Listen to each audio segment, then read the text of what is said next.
इंदौर से बता दें, राजा सोनम मामले में सबसे बड़ी तस्वीर सामने आई है।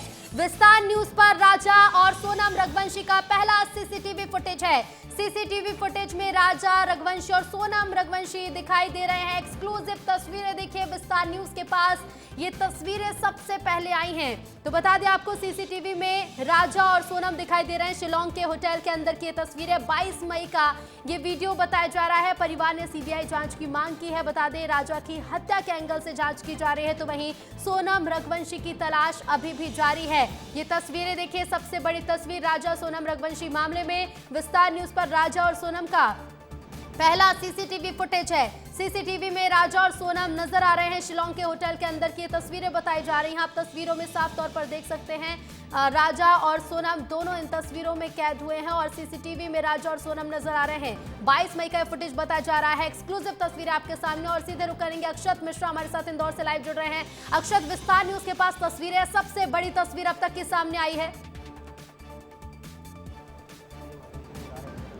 जी बिल्कुल ऋतु, देखिए अब तक की सबसे बड़ी ये सीसीटीवी जो फुटेज है, ये एक बहुत बड़ी कड़ी हो सकती है इस केस में, क्योंकि ये जो सीसीटीवी फुटेज है, ये तस्वीरों के थ्रू ये पता चल रहा है ये आखिरी ऐसा सीसीटीवी फुटेज सामने आया है ये हत्या से पहले का, जिसमें राजा और सोनम दोनों होटल के रिसेप्शन से कहीं जाते हुए दिख रहे हैं। और सबसे पहले ये फुटेज ऋतु विस्तार न्यूज़ के पास आई है। इससे मेघालय पुलिस ये पता लगाएगी कि ये हत्या के एंगल से जो जाँच होनी है उसमें एक बहुत बड़ा क्लू है। क्योंकि ऋतु, कल भी जब हमारी बात राजा के भाई नितिन रघुवंशी से हुई थी, तो लगातार जो परिवार है वो ये सीबीआई जांच की मांग कर रहा है, और वो लोग ये बोल रहे हैं कि एक बहुत बड़ा गिरोह वहाँ पे सक्रिय है जो वहाँ पे पुरुषों को मारता है और साथ ही साथ महिलाओं को बेच देता है। ह्यूमन ट्रैफिकिंग का एक बहुत बड़ा जो इल्ज़ाम है राजा के परिवार ने लगाया, क्योंकि सोनम जो है वो अभी भी लापता है। तो ये एक बहुत बड़ा सीसीटीवी फुटेज ऋतु सामने आया है। आप इसे समझ सकती हैं कि पुलिस को इससे बहुत ज़्यादा मदद मिलेगी इस केस को सुलझाने के लिए, क्योंकि जिस तरीके से सोनम अभी भी लापता है, राजा का शव बरामद हुआ था, तो पुलिस को बहुत ज़्यादा एक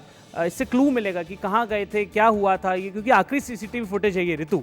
जी बिल्कुल, आखिरी सीसीटीवी फुटेज है और इसी के आधार पर अभी ये जो जांच है ये और तेज होगी। अक्षत बताइएगा, क्योंकि देखिए अब तक इस मामले में कई खुलासे हो चुके हैं, वहीं राजा के भाई ने भी कई बड़े आरोप लगाए हैं।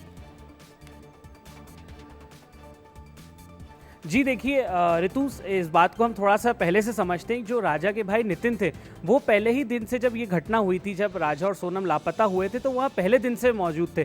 तो उनसे जब हमने बात करी तो उन्होंने कई बड़े खुलासे किए हैं। उन्होंने कहा है कि इवन हमें भी धमकी दी गई थी, राजा के भाई को भी वहाँ पर धमकी दी गई थी। वहाँ पे बड़ी गैंग है जिसको, और साथ ही साथ पुलिस लगातार, वहाँ जो मेघालय और शिलांग पुलिस है उनकी जो प्रतिक्रिया है और उनका जो काम है उस पर भी लगातार बड़े सवाल पैदा कर रही है। लगातार पूरा परिवार रोज़ ये आरोप लगाता रहा है कि हमें वहाँ पर पुलिस से किसी भी तरीके की मदद, जिस तरीके से मिलना चाहिए एक केस को लेकर, उस तरीके की मदद नहीं मिल रही है। तो ये कई बड़े खुलासे हैं जो खुद राजा के भाई ने किए हैं कि ह्यूमन ट्रैफिकिंग का बड़ा मामला भी हो सकता है, क्योंकि वहीं से कुछ ही दूर नजदीक में बांग्लादेश बॉर्डर भी ऋतु लगती है, जहां पर ये आरोप परिवार लगातार लगा रहा है कि हमें ऐसी शंका है कि सोनम को अगवाई की गई है, यह राजा को मारने के बाद सोनम को वहां से ले जाया गया है। ऋतु जी बिल्कुल, और देखना होगा अक्षत, जब ये जांच आगे बढ़ेगी तो उसमें क्या कुछ निकलकर सामने आता है। फिलहाल शुक्रिया अक्षत आपका जानकारी के लिए।